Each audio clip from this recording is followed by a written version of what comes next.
Presiden Joko Widodo melontarkan pernyataan mengejutkan soal cacian kepada dirinya.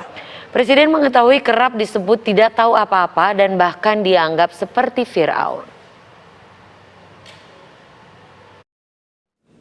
Posisi presiden itu tidak senyaman yang dipersepsikan.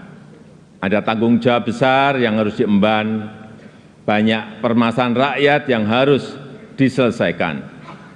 Dan dengan adanya media sosial seperti sekarang ini, apapun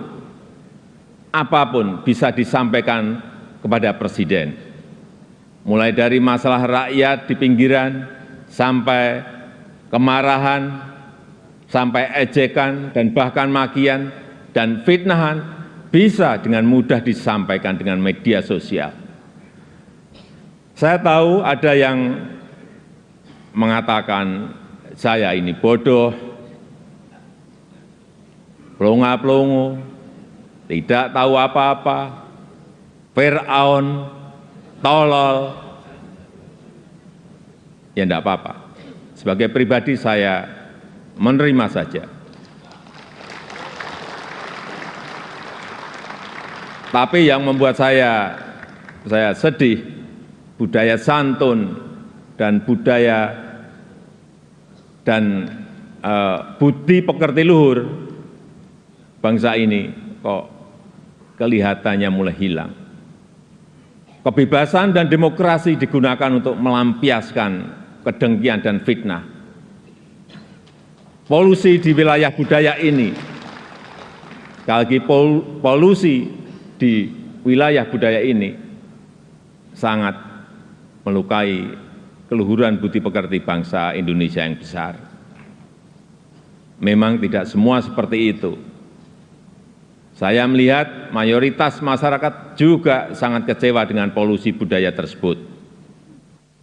Cacian dan makian yang ada justru membangunkan nurani kita semua, nurani bangsa untuk bersatu menjaga moralitas ruang publik, bersatu menjaga mentalitas masyarakat, sehingga kita bisa tetap melangkah maju, menjalankan transformasi bangsa menuju Indonesia maju, menuju Indonesia emas 2045.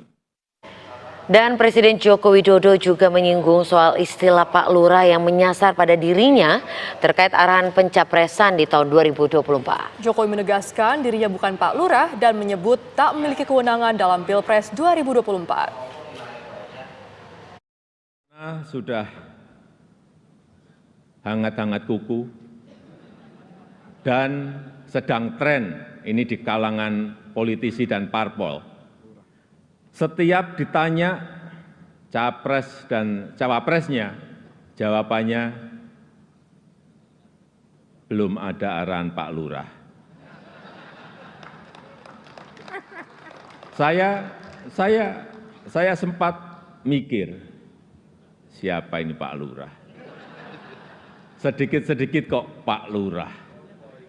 Belakangan saya tahu yang dimaksud Pak Lurah ternyata saya. Ya, saya jawab saja, saya bukan lurah, saya adalah Presiden Republik Indonesia. Ternyata Pak Lurah itu kode.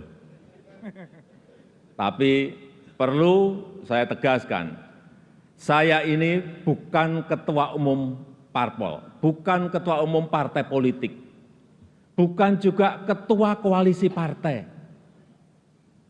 Dan sesuai ketentuan undang-undang, yang menentukan capres dan cawapres itu adalah partai politik dan koalisi partai politik.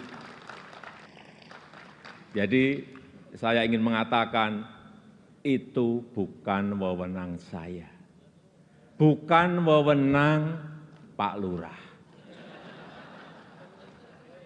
bukan wewenang Pak Lurah. Sekali lagi, walaupun saya paham ini sudah menjadi nasib seorang presiden untuk dijadikan paten-patenan dalam bahasa Jawa, dijadikan alibi, dijadikan tameng, bahkan walau kampanye belum mulai, foto saya banyak dipasang di mana-mana. Ya, saya harus ngomong apa adanya. Saya ke provinsi A, ada. Ke kota B, ada.